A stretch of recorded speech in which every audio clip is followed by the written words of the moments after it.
Hi everyone. Welcome back for another episode of Chat or a Dram with David, all the way in Australia. Hi, David.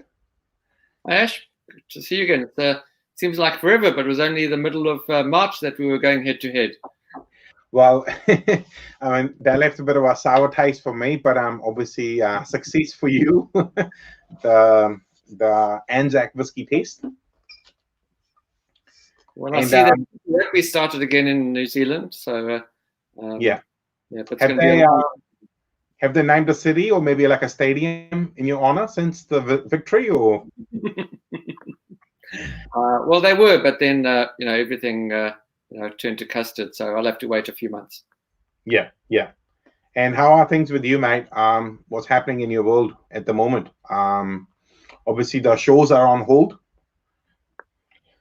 Yes, we've had to cancel all our physical shows for this year, and we very, very quickly. Luckily, we had our Whisky Show app that we developed last year for the shows, and so in fact, while I was in New Zealand for Dramfest and doing the events with you, we conceived the idea of doing virtual shows, and we got that going, and the response has been fantastic. We've had 2 American style and single malts. And between the 2 of them, we've packed and sent 28,000 little 10ml samples. People, I think they're still working their way through some of them. And we've got a few more in the pipeline. Had some good feedback in terms of how people think that they should be structured. So that's going to be, I think, the way it's going to have to be for quite a while to come. Yeah. So let's go to the very start. Let's go to the very far back. I mean, I remember having a bit of fun writing your bio when we were doing the Anzac test. You know, you're a South African who lived in New Zealand, calls himself a Kiwi, but now lives in Australia. So do you want to start with what were you doing in South Africa? And then we'll go on a bit of a journey leading up to the shows you're doing now, obviously. Well, I'm actually an electrical engineer, spent 11 years in the electricity industry, in the power engineering side. Renewable energies in the late 80s, early 90s, solar, wind, etc. Moved to New Zealand in end of 94. Both my kids were born there, so we've got a bit of a soft spot for the country. That's why, since half of our household are proper Kiwis, they kind of outnumber us.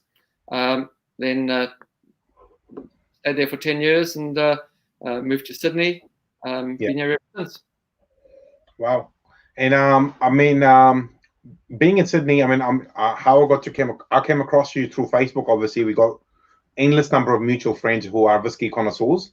But obviously, what caught my attention is obviously the events, and I was lucky enough to come to one in Sydney last year. So in terms of doing it, like, you've done what we were talking off air just before, the little sample bottles. Are you still getting a lot of feedback from the people who've ordered the packs? Obviously, they're sitting at home and trying it virtually. What sort of feedback did you get to that format? It's been interesting. What we tried to do was replicate the whole Whisky Show kind of experience. So it's not a virtual tasting, it's an actual show experience. So normally at a Whisky Show, you get served between 5 and 7 mils per serve at a table. So we sent out 10 mil samples, equivalent of going back twice to a table. We worked out that economically that 42 samples fitted nicely into our box. So 42 times 10 mils. We had embedded videos, basically 1 to 3 minute presentations by the brand ambassadors or the distilleries, the same as what they basically explained to you across the table at a show, and then the one-click purchasing through the app. Feedback was that if you're sitting at home, 10 mils wasn't quite enough to do it, that 15 mils would be preferable, and we don't need that many whiskey. So the show's going forward, we're going to reduce it to 15 mils and have around about 18 or so, 18 or 20 different whiskies. And what was interesting is that there's a whole community of whiskey enthusiasts outside of the major cities. And they basically gave us the feedback that it's hard for them to come to the shows. And this way, they can still enjoy that show experience. Obviously, we'd like to be all together. It's as a whiskey community, we like that camaraderie. We like chatting to each other face to face. But in lieu of that, that's going to be quite a way away. We're still going to continue with the virtual shows. Nice. And a friend of mine, Don's watching on LinkedIn. He's just saying, good day, David, who's a mutual friend in Tassie, and Andre Habush in Germany. I'm guessing he's a friend of yours. Andre. Yeah. A friend of mine. Yeah. And someone's just commented, but I can't see the name, saying 30 mils is better. And which is even better. Yeah, I actually agree. But yeah, it's very hard to ship 42 times 30 mil samples. That's looking for a little bit of trouble. Yeah, we still have to be responsible. Right. What we can do now is with smaller pack sizes, we can theme them properly. Our next one's coming up to coincide with the Melbourne Whisky Show that isn't happening in the early August. Is we're going to have just Australian whiskies and then one independent bottlers. Right. Well, that'd be quite cool. And are they going to be in the virtual format as well? With Yes, yeah, completely virtual. Now they've just announced today that New South Wales is on the 1st of July moving to the 4 square meter regulation. So you can have any number of people as long as you can stay 4 square meters apart, but everybody has to be seated in a venue, which means that the traditional Whisky Show format is still a long way away. We can't see them happening. And even when they do, we think that the virtual format in some form, offering customized packs of different themes, I think they're here to stay for pretty much forever. Nice. Yeah. And could we have, like you showed me before, just for everyone else watching now, just do a quick pan of what's behind you? Is that going to work? Can try. There we go. Look at that. I mean, that's years and years of collection, right? Pretty much. It's we started World of Whisky. Still the first and only specialist whiskey shop in Australia. Co-founded that 10 years ago now, and the idea for whiskies at home is ones I couldn't get for the shop. Right.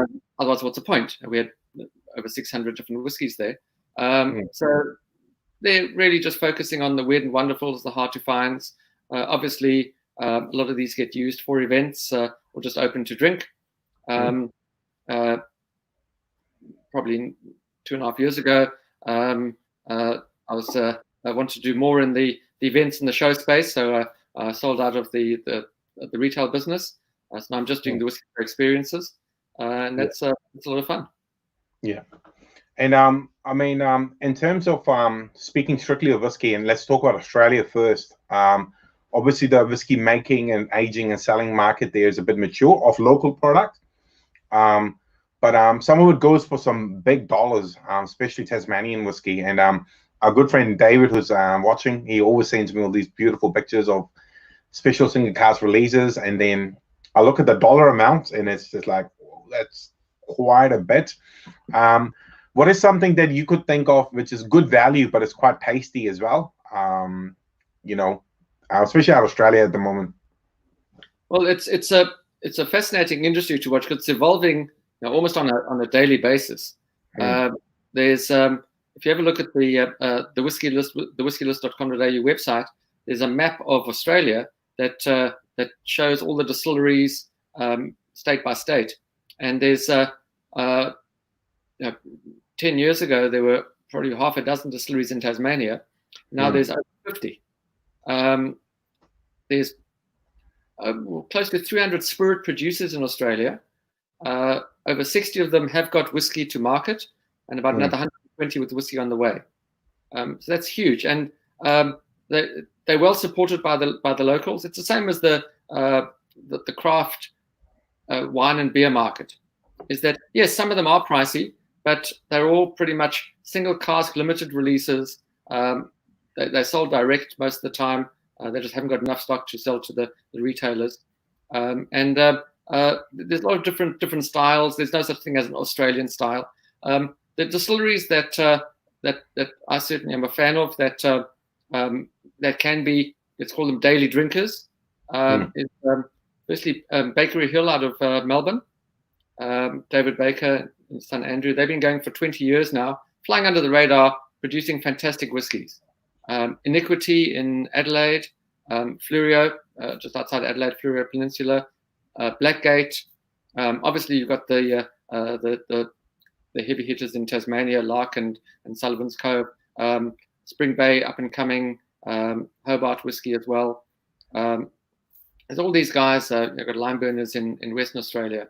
The one that we're keeping an eye on is Archie Rose in Sydney. They produced a couple of rye releases. Yep, that's the one. Yeah. So you reckon lime burners is quite nice? This is the Infinity Solera cask. I actually haven't tried it yet. Yeah, that's pretty the one that's kind of commercially available. Like with every distillery, there's up and down releases, but that one certainly has got a lot of traction in Australia. And I mean, the three obviously you brought for our Anzac test. I enjoyed all of them, especially the Archie Rose one. I thought that was a bit of a, for a young whiskey, that was a bit of a bomb. It was just so delicious. Yeah, they produced, that was the Ironbark Rye, a bit of a wild card. It's they've had a chocolate malt rye, a standard rye. So we're keeping an eye on them because they're about to release some stage, hopefully towards the end of the year, their first single malt. Up now they've just had the rise, so that's really exciting coming up. Yeah, I've been to Archie Rose in name of gin. Actually, I didn't realize how big an operation it was, and how much they were into whiskey as well. And had the pleasure of going to Starwood in Melbourne. That was a huge operation, and remember taking a picture amongst all the barrels at the back. And I'd never seen that many whiskey barrels in the Southern Hemisphere, which was quite exciting. You know, there was just, wall to wall. It was fantastic. Yeah, what's the New Zealand scene like now? We saw a few of them featured at Dramfest. Obviously Thompson and Cadrona obviously take sort of the lead, and then you've got the old stuff sitting with NZ Whiskey Company. But there's any number of other guys trying. What's interesting is on Facebook during the lockdown, this new outfit was pushing these single malts, 3-year-old single malts or 2.5 years. And I ordered a bottle. It hasn't come yet, and I've forgotten the name. So I hope at some stage my bottle will come. But my mate Soran, he ordered one as well, the 1919 guy, and he has he does a gin, obviously, the 1919 gins. And he's done a little bit of whiskey using his column still, and I've actually got a barrel of it aging in my garage right now. So hopefully he will do some more. But I think a lot of these guys are just finding it a little challenging because the New Zealand market is quite small, so it makes it even more capital intensive. There's not going to be big demand for the product. You know, I mean, Thompson, you know, they do so well, and Matt releases the single cask every so often just to keep giving people a bit of a window into what's happening, how the liquid is progressing in the barrel. And you tried the Dramfest release of Cadrona. That was quite tasty. Yeah, I've got a bottle here as well. It was an interesting one. What is that you got in front of you, Ash? I can't read the label from here. That 2005. That's the 2005 Benriach single cask. It's a Oloroso sherry cask, and I've actually been sitting on the bottle for a good part of a year. A good friend, Reese in Sydney, or out of Sydney, he suggested that you know, I try it, but I've had the bottle sitting in the garage for a long time, and I thought I'd finally pop it open today. Yeah, and it's quite high in ABV, 58.1. Yeah. And what are you drinking, David? I'm drinking the one of the new Tomaten Kubokens. This is a lightly peated Highland. I just love the bottle design. Just for a kind of $100 or so bottle, it's fantastic. They've won awards for their innovation in packaging as well over the years.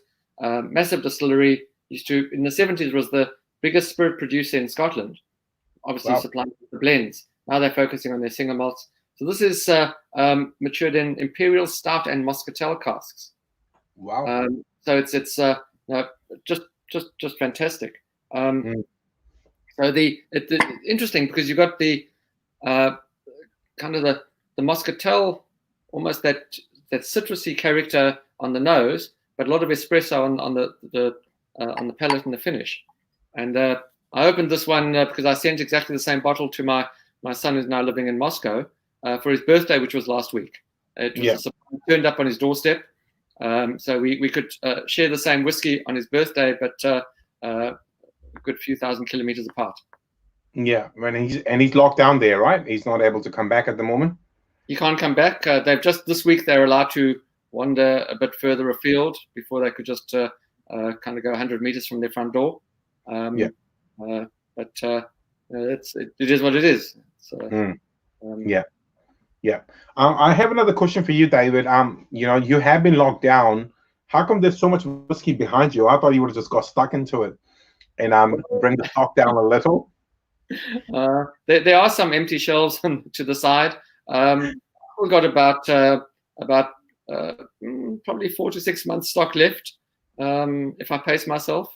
But no, it's the tendency, and it's interesting. We've done through the Whisky Lovers Australia Facebook page some polls as to how people's drinking habits have changed during COVID in lockdown, and even though the impression or the perception is that people are drinking a lot more, not necessarily the case. I think people are a bit more responsible. I suppose if you were stuck in a 2-bedroom apartment with 4 kids under the age of 10, you'd probably drink a lot more. But I think in general, people are behaving themselves. Yeah. Well, I mean, strictly speaking from a retailer's point of view, I've seen a shift to more premium stuff. But someone else offered a bit of theory. Obviously duty free is closed, and they've always been good at taking that sort of higher spend. People's brains are just primed to buy something, literally something from duty free.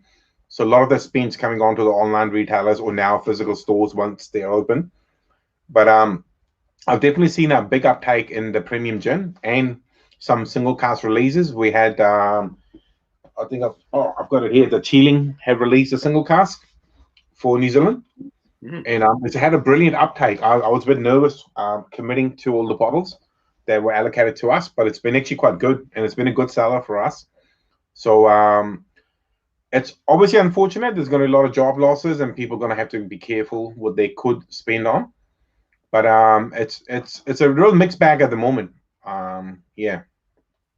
Yeah, the stats have shown that the big people have suffered is the on-premise bars, restaurants, hotels.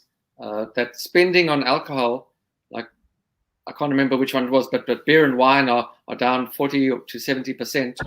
That's just because it costs a lot more per serve in a bar or a restaurant. But those guys are really going to battle. I think there's going to be a lot of casualties, especially the small bars. That a lot of them won't reopen again, which is a tragedy for the industry. The other side is we've got feedback from Scotland is that to get the government subsidies, distilleries had to close. There's going to be a big gap between what the stock is in Australia and New Zealand and when they're going to be able to ship it again. That's going to be an interesting one to watch in terms of supply. Yeah. I mean, you obviously been in the industry a long time. I would imagine a lot of the stock would be sitting in these big, huge bonded warehouses. But a lot of like when the teeling turned up, I was quite shocked. Unless maybe it was already here, and they waited maybe just for the lockdown scarcity, the scary part to be open, to be finished. Sorry. And then they released it because I would have thought the shipping would be a bit disrupted at the moment. Another question for you. Obviously, the bar, the whiskey bar, the gin bar, The craft scene of spirits is a lot more mature in Melbourne and Sydney than what is in New Zealand collectively. Are you seeing a sudden uptake in some of the bars or the retailers selling curated cocktails, in different formats? I've noticed a few of the four pillars in them, they've created some sort of, I just got seen this one, I don't know if you've seen it. Yes, yeah. Mm-hmm. Yeah. And we're going to get this for sale, I think, on Monday or tomorrow. And I haven't tried it yet, but it looks quite intriguing. It's a little bomb at 17.5%. Yeah. Are you seeing a lot of that in Australia? Yeah, there's been, actually, it's fantastic because you've seen innovation. They say that from adversity comes opportunity, and some of the bars, I know Whisky and Element, they doing pre-mixed cocktails in. It looked like pretty much baby food sachets. Oh wow! It was fantastic because it's it started out with shortages of toilet paper in Australia, and I think in New Zealand as well, and small glass sample bottles have become the new toilet paper. It's very hard to get them. I think it's easing up now, but there was a stage where you couldn't get in the country any small sample bottles because all the bars and everybody else was buying them up to ship samples. So there is that innovation and that side of it, which at least is keeping some guys employed. So that's good to see, and I don't think that I think that's going to be around for a while because once they have a product range in the market, why stop it? Yeah. There's a comment that my God, a very understanding wife. I don't know if it's for you or me. I see more balls in your background, David.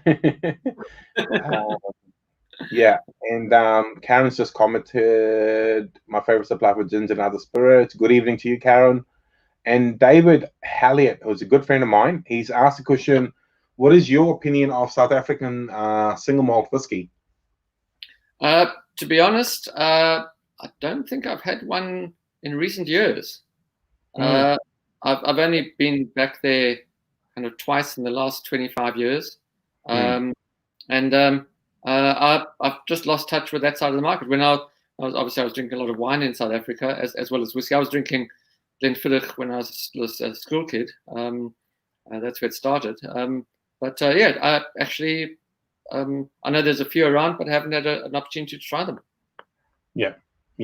Well, I mean, I'm the only one. And I did a review, and I think recently the Baines, the Mountain Whiskey, which I found very nice actually for a cheap grain whiskey.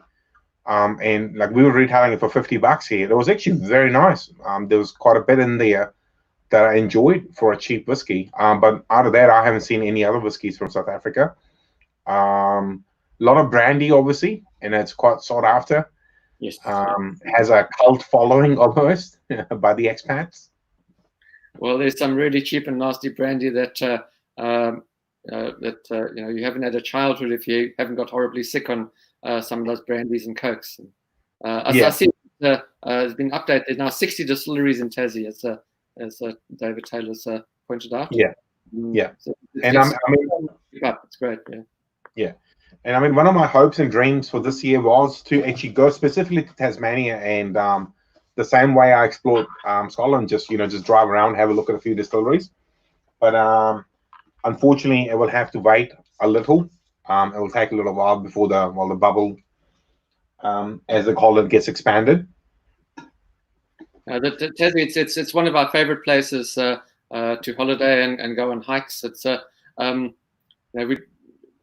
locally we call Tassie West Island. It's probably got more in common with New Zealand than with mainland Australia. The people, the places you can eat and drink your way around the island. It's certainly going to get back there soon. Yeah. And I mean, I see a lot of Japanese whiskeys just behind you. We unfortunately don't, I've got a Hakushu single malt here, and probably Yamazaki single malt, and just a few random blends. Are you guys getting a little bit more than us, or is it all? It's still the standard ones, and you say a lot. I've in all the whiskeys I've got only 4 Japanese whiskeys. Is that just the ones just behind your head there? There's the I've got the Hibiki Harmony as well somewhere. My favorite is by far the Hakushu. I just find it quite unique and interesting. It's got that little ambush peatiness that gets you just on the finish that you don't get up front. There's a fair bit. There's obviously the whole lot of newish Japanese blends on the market, which I'm sure you've got the same little buzz of interest and chatter there as well. That Japanese whiskey, certainly the blends, are Japanese in name only. That who knows what's in them. There's no real regulations, but obviously the single malts are the single malts. You can still get them. They like a lot of the Australian limited releases. They are getting pretty pricey, but something like the Yamazaki Distillers Edition and the Hakushu and obviously Nicker from the Barrel, still popular, are still quite affordable and easy drinkers. Yeah. Now, just on to back to Scotland. I mean, the one distillery, and I mean, I literally just opened another bottle of it. I can't get enough of it. Is Benriach. Just can't seem to get enough of it. There's just every release just continues to wow me. And we've just had the new batch release here of the single cask. There's one actually a 10-year-old aged in a South African red wine. I haven't tried it yet, but I'm looking forward to it. It looks fantastic. Yeah, that arrived just a few weeks ago, actually. To add to my list, I've got a soft spot for Benriach. When I was still with World of Whisky, we were the Benriach importers into Australia before it got brought out by Brian Foreman. In fact, Rachel Barry was on Mark Gillespie's Whisky Cast just this week. Oh, really? Yep. The real characters and passionate about their brands. It's not a really great one to visit. They don't really have a visitor center. But I agree with you that every release they've got has been a gem. Yeah. I mean, even the 12-year-old, it retails for around $90 here, and it's just a joy. You know, it's always a journey. Obviously, you and I are in a unique position to try more of the single cask stuff because of the nature of the work we do, exposed to a lot more high quality stuff. But even the standard 12, you know, it's just amazing. You know, we can really quaffable compared to some of the other distilleries 12-year-old.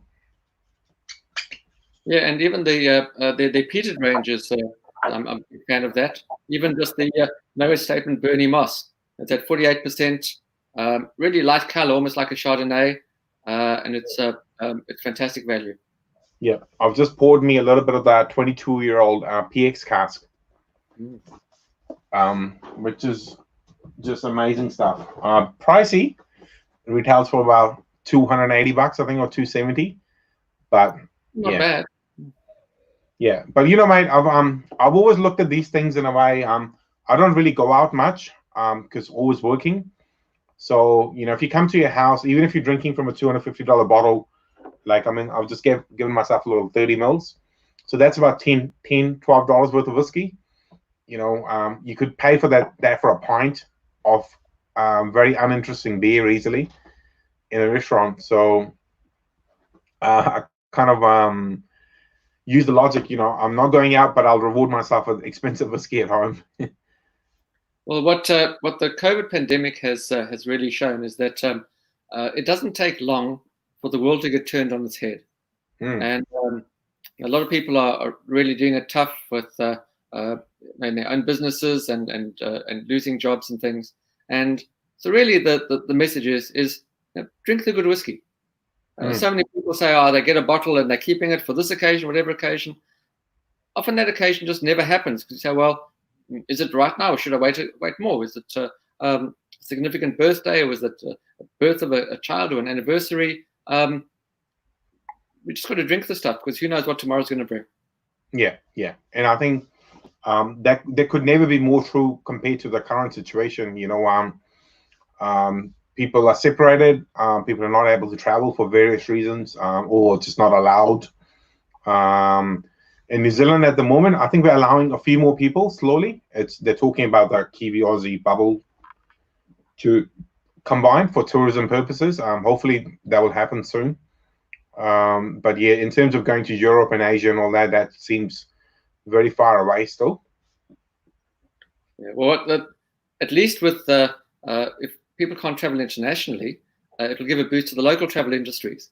So, and I think that's certainly the Tasmanian whiskey distilleries are preparing for that, for an influx of tourists from the mainland and the other states as well, to start hosting visitors at their cellar doors, their distillery doors. That's the one plus that we're going to support the local industries. Yeah. I mean, we have a minister here, Vincent Peters. He's been around just as long as Single Malt Whiskey has been around. I'm sure you've heard of him. And, he was pushing hard for a direct Auckland and Tasmanian flight, which obviously doesn't currently happen. But he was really pushing for it, but he got pushed aside for some reason. But that would have been quite cool. I mean, I would have been on the first flight, go have a look around Tasmania, see how these guys are making all this really amazing whiskey. In terms of you've been around the industry for a long time. I mean, like the one comparison I use is I quite like the Abena, which is reasonably priced as a cask strength Oloroso. Specifically talking around whiskeys that age in sherry cask, have you seen a big change in the recent times in terms of what we're tasting versus maybe 10, 15, 20 years ago?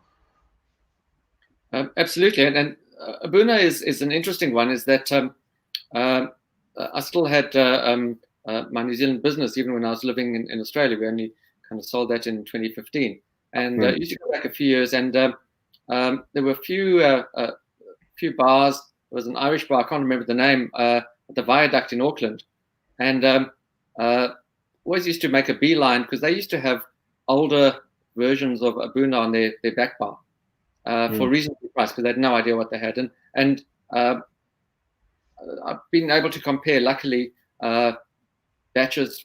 I think the oldest one I've had, I think, is a batch 15. So batch 15s to 25, and compare those to the 40s to 50s. And from those early kind of pre-batch 20s, it's a completely different whiskey. It has changed. Also, I've been fortunate enough, I managed to get a couple of bottles of Ardbeg Iggedale 2006 bottling. And we opened one of those, compared it to a 2016 bottle, 10 years apart. They were different whiskies, and it was hard to pick which one was better than the others. The consensus was that certainly the older one had more sherry cask influence and had a pretty good nose, but the newer one was more balanced. So there's the whole perception that back in the old days, before the Runderpest, whiskies were better than they were now. Not strictly true. You have to look at each one on their merits. With technology improvements, wood management, more data information and more money that's going into distilleries, and just body of that knowledge base and the skills of the distillers and master blenders. I think that a lot to be said for the newer whiskies, that you're getting younger whiskies now with the same character, depth, and flavors than, say, a 3 or 4 year old whiskey. You take Cotswolds, for example, is just one that comes to mind. 3-year-old whiskies that drink like a 10 or 12 year old. Looking at the age of whiskey is actually of no relevance now. You have to look at the whiskey on its merits. I mean, that's interesting because like especially the sherry cask, I mean, it's quite dear to my heart. I'm partial to a nice beast of Oloroso, chase the spice, as you say. But I'm finding them a lot more peppery now versus some of the older ones, which had a little bit more of the raisin and the sweetness. And in the tastings I conduct, I like to, that's a 22-year-old, and some of the older from the 90s, the sherry cask stuff, you can tell the difference, but then, as you said, there's no right or wrong, new is better or the old is, it's up to the individual palate, I guess, almost. Yeah, well, one of my favorite Oloroso matured whiskies is the 12-year-old Millstone. I don't know if you get the Millstone in New Zealand. Millstone, no, I haven't tried. Millstone. It's from the Netherlands. Oh, wow. And that's one I'd love to visit, that distillery. That is it's that 12-year-old Oloroso is it's a meal in a glass. Just that finish coming. It's just that mocha chocolate notes, say liquid raisins. I'll have to keep some for you. Wow, cool. Well, that's probably you're helping my point. Is some of the new ones just far too much of the pepper or the cinnamon almost, and less of the sweet raisin. Oh wow! Look at that color. That's beautiful. Yeah, and that's coming out of the Netherlands. Wow. Yeah. That's very interesting. Any Aussie whiskies you can suggest or think of that has a good sherry influence? There's so many doing a lot of sherry cask. Seems to be the house style. Australians kind of gravitate towards that rich sherry cask influence. So pretty much they're all doing it. Iniquity does the single batch, but not single cask. He does a mix of different wine cask, sherry, and ports. But that's the one that comes to mind. Blackgate do kind of peated sherry now is pretty much a house style. So there's we're going to have to give you the tour when you come over next. Yes, you spoiled for choice in the sherry matured Aussie whiskies, that's for sure. Yeah, but David, I don't know, and I hope my wife's not watching. She's probably watching, but I probably never shared with you. But I actually had flights booked for your Adelaide show, the Melbourne and the Sydney show. All the flights have been put on hold, obviously, and they're sitting in credit. And I remember we were chatting when we were driving around Auckland, in March, before the Anzac Test. What's going to happen, how's it going to unfold. And I was still hoping at least your August one, I think that's the last Sydney one. Yeah, might still go ahead, but looks like that's unlikely to happen in the next 3 to 6 months. Yeah, we don't expect to see any shows this year, as I said, because even though they've opened up, as long as you got that 4 square meters, you've got to be seated. So we can't have the traditional shows. Even then, you look at that the Stanford at the airport. It's a big space, but we could only have probably just over 100 people in that space. So you've got no atmosphere, probably not economically viable anyway to present. And we just think of even restrictions. You only have 2 people coming up to a table at once. It'll be like a bank, pick a number and step forward. It's just not going to happen. Even though we want, it's like, it's all very well to watch a music video, but you want to go to the live concert. We'll want to get to that point, but I'm not optimistic it's going to happen soon, unfortunately. Yeah. Especially when you put, that point. Especially after the lads have had a few whiskeys, it's going to be even harder to control them. They're going to go where they're going to go. Yeah. In New Zealand, we're down to, I don't know what you guys call, we're down to lockdown 1, and that's pretty much back to normal. Like we've had 2 rugby games this weekend, and we've allowed 10, 15, 20,000 people there. So, but obviously we've been COVID free or no new cases for 18, 19 days. But that might be a bit different, obviously, in Australia, a much bigger country. So there's still hope, they might, if you guys could eliminate it like we have in the next month or 2. But as you say, it'd be unfeasible. You can't keep people that separate and the 2 to the table. That's just not going to work. No.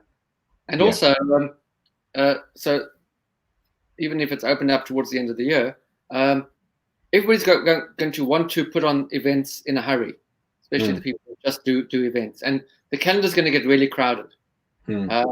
So we're just going to, there's a lot more in the virtual space. We've got another 4 virtual events planned till the end of the year, or till September, that we'll be releasing details of in the next few weeks. And we're doing a lot of also virtual corporate whiskey events. Right. That we've worked with over the years. Instead of hosting them in one place, we're sending out sample kits to their clients around the country. Right. And they're doing, like we're doing now, just virtual get-togethers. Right. The one advantage of the virtual space is that we're not geographically bound. And the other thing also is that we've got access to these whiskey rock stars around the world that before we kept moaning and bitching that Australia and New Zealand is far from anywhere. To get the guys here, we only see them every 2 years at Dram Fest. Other times, if we're lucky. But now we launched our single malt virtual show. We had the distillery manager and the Rachel Barry's 2IC. We chatted with them for an hour via Zoom, which was fantastic. Stuart Buchanan, also from Benriach, Glenglasser, Glendronach, has done a few virtual events. He's a real character. Been here a few times and he's doing at Dram Fest. That's the plus side. We've got access to these guys that we can tap into. Yeah. David, tell us about the live you guys are doing every Wednesday at the moment. Sorry, the live videos you guys are doing every Wednesday, I think. Yeah, Whisky Wednesday. We're doing that with the Whisky List, and it's really just a regular forum just for an hour or so on a Wednesday evening, just to chat about anything to do with whiskey. And we have guest kind of guest people. It could be anybody. We had 2 Tasmanian distillers last week. We're going to add a few more things, whiskey-related game shows. If you just picture the likes of some of the game shows coming a bit quirky coming out of the UK, we're going to turn that into a whiskey-focused event. So a bit of fun. Again, taking advantage of the virtual space, and just keep those going. And as we've said to people, if you've got any ideas, any suggestions, anything you want to talk about, just send them over to us, and we'll add that to the list. It's easy enough. You know what it's like in the whiskey industry? It's not really a matter of trying to get people to talk. It's trying to get them to shut up about whiskey. That's so true. So true. I agree with that 100%. So if people wanted to look that up, that'd be on the Whisky List website or the Facebook page? Or the Facebook page is the place to start, or the Whisky List, the website, or the in Australia we've got the our app that we use. It's the Whisky List app on both Android and Apple, and that will just give push notifications of when we're having these things. Right. Well, I'll try and find the link and leave them in comments, even if when people are watching later. I wanted to join this Wednesday, but then work got in the way. But I really want to see the Rachel Barry one. I think that's going to be quite interesting. The amount of good whiskey that's coming out of there, it's just outstanding. Well, I'm sure it's on Mark Gillespie's YouTube channel. Yeah. No, I'll find it there. Anything else? What comes to mind, mate? I mean, I keep asking all the questions, but what's going in your mind? What are you seeing? Any trends? Obviously, despite COVID, what are you seeing? What's happening? You've been around for a long time in the game. What's been really interesting is that I was chatting to a few guys last week about that. Probably in the last 5 years or so in Australia, the real price of whiskey has actually come down. Everybody bitches about the cost of whiskey and the price of bottles, but now I can just think of a handful of fantastic whiskies, single malts, in the $50 to $60 range, just in normal bottle shops. There's a lot more competition now. A lot of guys, small guys, importing and distributing. They're online only. They haven't got bricks and mortar stores, so they don't have those overheads. A lot more competition. We're talking about, say, 5-6 years ago. Kind of the median or the kind of entry level price for an 18-year-old single malt, like the Glenmorangie 18, was $150. Now there's quite a few. I can think of Loch Lomond 18, for example, $99. You can get the Glenmorangie any day of the week for under $130. So it's you factor in inflation and everything else and CPIs. Whiskey's come down. There's a lot more available, more range through all these independent guys. Everybody just assumes in Australia that the big chains are going to be naturally the cheapest. Not so. That's what, if you look at the Whisky List, and it shows that a lot of the smaller guys have got a lot cheaper whiskey. And from a consumer point of view, I think we're in the pound seats. It's a great time to be a whiskey drinker. It's always a great time. It's a better time. Yeah. but obviously there's a lot more choice available. That's for sure. I mean, even in the I've been retailing for 16 years, specifically premium whiskey. I mean, when we first had the shops, I mean, Johnny Walker Black was the pinnacle. That was none of the shops really had much single malt 16 years ago. An odd Glenfiddich could be found, or then maybe the green label or an odd blue label. But now it's like every liquor store, especially in New Zealand, seems to have 20, 30 different single malts, the 12, 15, 18, and some odd stuff. Obviously, for 8 p.m., I try and hunt down single cask releases specifically because obviously I really enjoy drinking them. But also, even up to 5 years ago, I didn't really see much single cask stuff happening. Obviously the indie bottlers were there, but the branded, the Glenlivet single cask or the other ones, they seem to be happening a lot more now. Obviously, you guys get a little bit more than us in Australia, but it's a good time to be a whiskey drinker. I think that's for sure. And the other side of it is when I started getting into this business, more than a decade ago, to try and find people that had whiskey knowledge in terms of, if we're looking for staff for our events and things, they just weren't there. Now, just the level of knowledge, interest, enthusiasm, especially with the younger guys, your age and younger, you still got hair, that's fantastic. And but we also don't want to lose the kind of sight of that. There's always new whiskey drinkers coming into the market.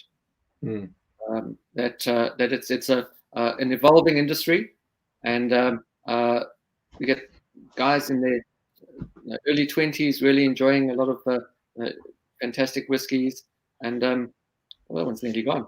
So it's the industry is changing all the time, and for us at the kind of the coalface, we need to be aware of that and keep up with trends and really listen to the market, which that's what we're doing with our virtual shows and even our tasting events, listening to the market, picking up on what people are looking for, and not losing the sight of that. There's always new people coming in that are looking for the information that we just assume that everybody knows. It's not really the case. Yeah.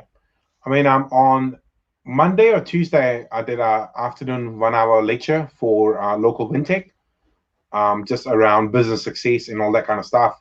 And the title of my lecture was literally, listen to your customers. They have all the answers. It's just sometimes the customers are following these international Facebook groups, pages, or release information far better than retailers or whiskey connoisseurs ever would. They're always intrigued. Hey, can you get this? I just saw Macallan did that, or Old Pulteney did this. So the information flows very freely, which is just awesome, But sometimes it's frustrating, especially for me being in New Zealand, we're literally the leftover. We get the leftovers from everyone else, Yeah, we definitely don't get first steps. But in saying that, last year I was beyond excited when we got our first ever Glenlivet single cask, and this year we've had a Teeling Irish whiskey single cask for first time. So, and they're selling, obviously, there's none left. So the market is right and it's happening. People are looking for the product. It's going through. I've just poured myself with something I want to share with you as soon as we can catch up, hopefully, is something that I named my Whiskey of the Year in my book for last year. That's a 95 peated Oloroso from Benriach. It's a single cask, and it's just beautiful. And I've hoarded quite a few bottles of this because a very smart man told me that if you're ever going to name something as your Whiskey of the Year, make sure you save some bottles for yourself before everyone else starts buying it up. But what's exciting is in this year's release, they've released a sister cask to this one, which is a year older. So it's going to be quite interesting to see how that has progressed over the year, or if there's any changes or big differences. Yeah. It's So 95. So what age is that? I think that's a 22. 22 or 23. Yeah. I mean, it's a big release. There's 563 bottles. I've drunk 3, and I've got 12 in the garage. So I have 15 of the 563, and we've sold about half a dozen to sort of key clients. But for me, the peat, the smoky barley, and the Oloroso, that's just marriage made in heaven. If you can tolerate the two together. So just the gentle smokiness, which Benriach has, and the spice of the Oloroso, and then lingers a little bit of sweetness, just enough to just really delight me. Really been enjoying this one. Yeah, but that age, it must be just a good mouthful. My personal palate tends more towards the peated port. Right. The kind of the bar was set high with the Benriach 17-year-old Solstice. Yeah. Which long discontinued. But there's a Glenglasser peated port, which is great, and so that's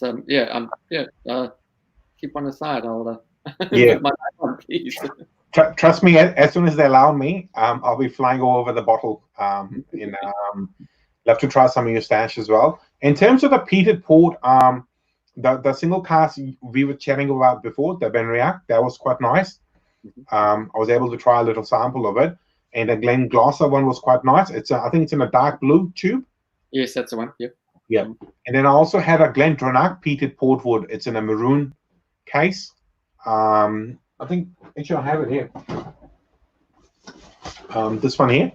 Oh yeah, I remember that. I haven't tried one, but yeah. Yeah, it's quite nice. But I would love to try some of the older if a release comes across. I haven't seen one in New Zealand yet, but love to try maybe an older one that's finished in a port cask. But hopefully something will come our way. Yeah, that's always a challenge. We complain that we get very limited allocations in Australia, but you guys get it far worse. Kind of you get the leftovers from us. Yeah. But quite often, what I'm finding interesting at the moment, we just had the Diageo Flora and Fauna 2019 come here. Well, 9 months behind what happened in the UK. You know, it was literally released last year and then it just ended up here. And we got such little allocation, like it was gone before you could blink. And there was a pity bake in there. I don't know if you ever tried any of those releases. Yeah. I'm hoping I can find a bottle for myself because we sold everything we got. But that one intrigues me. A 29-year-old sherry cask. It sounds delicious. But I think just in our chat, what's evident and the message that we get through to people is that there's always going to be new whiskies to lust after. We missed out on something and they sell out and you can't get them. Well, there's always a distraction of new whiskies coming our way, which is that's the thing about this industry is that every day is an adventure. We're always learning new things every day. Different cask techniques, different mixes of whiskies. Even just blends. Last year I found a blend that I rave about, which is the Dewar's 18-year-old. Right. It's sold for under $100 here, and it is a fantastic whiskey. And what they do with a lot of their aged blends is that they put them into casks after they've blended them. Oh wow! And that brings it. You'd mistake it for a single malt. And that's the thing is that you see a whiskey.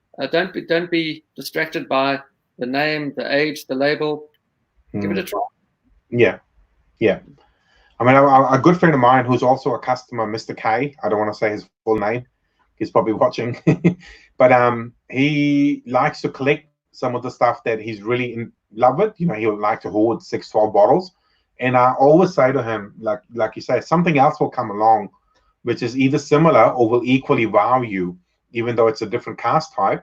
But the other thing, I think you said earlier, you know, some of the guys who are under 30, sort of that 25 to 30 maybe, obviously some of them have good disposable income. And my advice to a lot of those guys is, you know, drink everything under $100 you can get your hands on. So as you're coming of age after 30, when you hopefully have more income to afford some of this kind of stuff, you have a very good opinion of what is actually out there, you know, different styles. Because under $100, you can get some, you can probably spend a lifetime and not try everything under $100. Absolutely. There's endless choices. And that's the advantage of all, and I've been to a few in New Zealand. It's in the name of research, of course, whiskey bars and whiskey shows as well. That's a way to, with relatively low risk, to try interesting and different whiskies. And then you kind of work out your own palate style and your preference, and then start investing in the bottles. Right. So every time I've done one of these, David, to end the video, I sort of do 3 questions for you, the guest, and in return you get to ask me 1 question. So I'll go first. All right. If you could go back in time, what's one historical character that you would want to try a whiskey with? Ooh,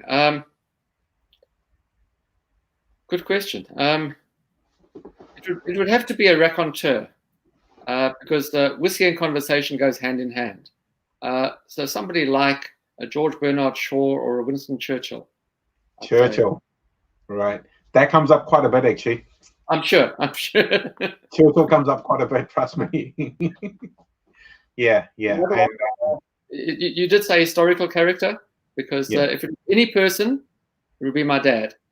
Oh wow! Really got me into whiskey. Was enjoyed his whiskey. So, non-historical, well, historical in our family, but he'd be my. Was he partial to a particular type of whiskey, or was he just a whiskey fan in general? Well, the guys of his age, he'd be turning 100 this year. It was all the blends. It was J&B, Bell's, 100 Pipers. That's what the guys drank. Yeah. No, very interesting. Question number 2 for you. Is there a particular release of whiskey that's not available right now that you're particularly fond of, that you can't get your hands on, and it was just really memorable? Yeah, as you might have noticed in my shelves, I'm a little partial to the Ardbegs. So there's 2, and I mentioned the Benriach 17-year-old Solstice. That would be top of my list, or the Ardbeg Arenam Base, the Beast, the 16-year-old.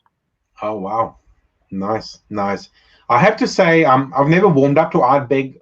I like them, really enjoy them. I mean, I've been to Ardbeg, and I have the new black release here somewhere, which I haven't reviewed yet. But some of them I find just a little odd. I think too far in the medicinal. But I guess each to their own. You know how they enjoy their whiskey. Obviously, I'm partial to a bit of Lafroig. Yeah.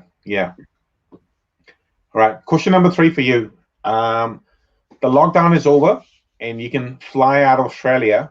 What's the first country you're going to? Russia. To see your son. Yes, and to drink some whiskey. Nice. That's awesome, mate. That's awesome. And like we were talking before, things are a bit different and difficult there in terms of flow of liquor. There's more restriction. So you could take some whiskey for him in your suitcase, hopefully. Absolutely, yeah. They can get decent whiskies there. Some are reasonably priced. I'm not like the Benriach 10-year-old Curiositas, his local bottle shop, is the equivalent of 62 Aussie dollars. Oh, that's cheap. Yeah. But some are more expensive. But Right. Cool. But that allows you to ask me a question to end the session. I was disappointed. I thought one of the questions from you was going to be, what's my favorite color? But we all know what that is. It's for Kiwis, it's all black. So yeah, of course. Yeah. Very well. Again, it's a travel question, because travel is a bit out of our reach now. But other than Scotland, if you could visit, let's take Scotland and Japan out of the equation. Any other whiskey producing countries that you'd like to visit as soon as you get a chance? I would love to go to States ASAP. I'll spend probably good first 3 months of this year learning a lot about bourbon, which I've ignored significantly because I've always been partial to these guys, and having born and raised in India, it was always about the Scottish whiskey. and maybe just a little bit of Irish whiskey and nothing else. And I've been quite blessed. Lots of friends and family have been giving me lots of samples to try of especially American whiskey that's not available here. And a LinkedIn connection who I've actually never met sent me these 10 samples for my birthday in January of some, very nice, like we're talking Villa, a lot of the other Four Roses, single cask and all that kind of stuff, or single barrel. And it's really opened up my eyes to high quality bourbons. Like I'm partial to single cask releases. And I would really love to travel and sort of find out a little bit, learn sort of, some of the stories and see some of the product being aged or being made. It'd be quite interesting, actually. Well, that's on my list as well. There's lots still I need to see in the US from a whiskey point of view. So we'll plan a trip together. Oh, definitely, mate. I mean, that'd be the dream come true, right? That'd be dangerous, yes. Yeah, it'd be a dangerous trip. But it'd be a lot of fun, I think.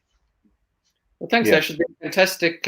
Really appreciate chatting to you. And so it was March, but it seems like a lifetime ago that we had a chance to share a whiskey face to face. Hopefully we can do it again soon. Yeah, definitely, mate. I'm really looking forward to catching up with you. Thank you so much for your time. Great. Cool. Goodbye. Thank you, David. Cheers.